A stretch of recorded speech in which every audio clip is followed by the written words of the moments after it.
The latest interest rate decision has just come in from the Bank of England. Let's cross to Ed Conway, who has got the numbers for us, our economics and data editor. Ed, how much has it gone up by? The bank has raised interest rates by 0.5%. Now, as of now, up to 2.25%.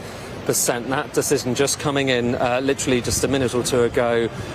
It is a bit, if I'm being honest with you, of a surprise. A lot of people had expected the bank to go even further than that, to raise interest rates by 0.75%. So going up by half of a percentage point, it's certainly big. You know, it's equal to the biggest they've done before, which was in August and a few times in the 1990s. It takes it up to the highest level that we've seen since, I think, 2008. But even so, it's not going as far as many people had expected. And I just wonder whether that's something that will raise question marks, both in government. So obviously we've had Liz Truss and Kwasi Kwarteng asking questions about whether the Bank of England is doing enough to clamp down on inflation. And that really is the backdrop for all of this, remember. Inflation currently at 9.9%, but expected to go even higher in the coming months. But also, when you look at what's happening in markets right now, when you look at the strength of the pound, and, you know, this is an institution which is the home of the pound. It is basically their job to keep the pound as stable as possible. Well, I should say they're not really targeting currencies, but they are kind of, you know, in control of the pound. When you have the pound falling as much as it has done recently, that has raised more than eyebrows here in Threadneedle Street. So the fact that they haven't raised interest rates quite as much as expected, you've got to look at currency markets and potentially see an impact from that. In terms of the background to the decision, it was a 5-4 decision. They've got 9 members on the Monetary Policy Committee. 5 of them voted to raise interest rates by 0.5%. So it was a split decision. It was a close decision. It could well have been more, but it's worth just saying, you know, a lot of people expected the bank to go further than even this.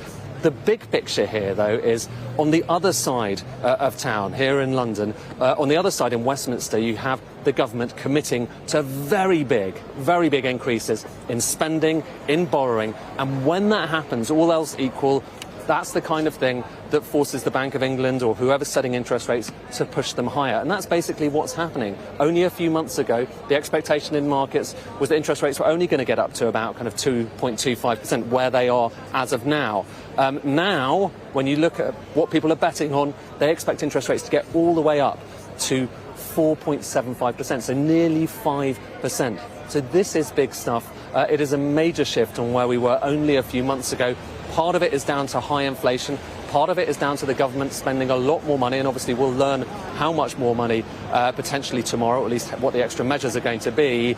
And as a result of that, the Bank of England is taking action. But as I say, not quite as much action, not quite as dramatic as some had expected. 0.5% increase, very big by recent historical standards, but not quite as far as many people in the markets might have expected. And Ed, my understanding is they're not meeting next month, so this has now got to tide us over a 2-month period.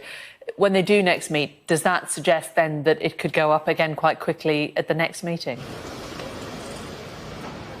It could well do. I mean, remember, what tends to happen is that they don't have a meeting every single month at the moment. They have meetings, some of which happen, like today, without producing a set of new forecasts. So we've got some signals on what they expect to happen with the economy, but we don't have a full new forecast. Some of them do. And the next meeting in November is going to be with a full forecast. And the broad expectation is you're going to see another big increase in interest rates. Then, as I say, when you look at what traders in the market are expecting, they're expecting rates to get up to 4.75%. And I know that's not big by historical standards, but given that we have a higher debt load at the moment, given that people's earnings in comparison to their house prices and to their mortgages are lower than they were in many previous years, that is really very high. It's about the highest level that we've seen before a few of the last recent house price crashes.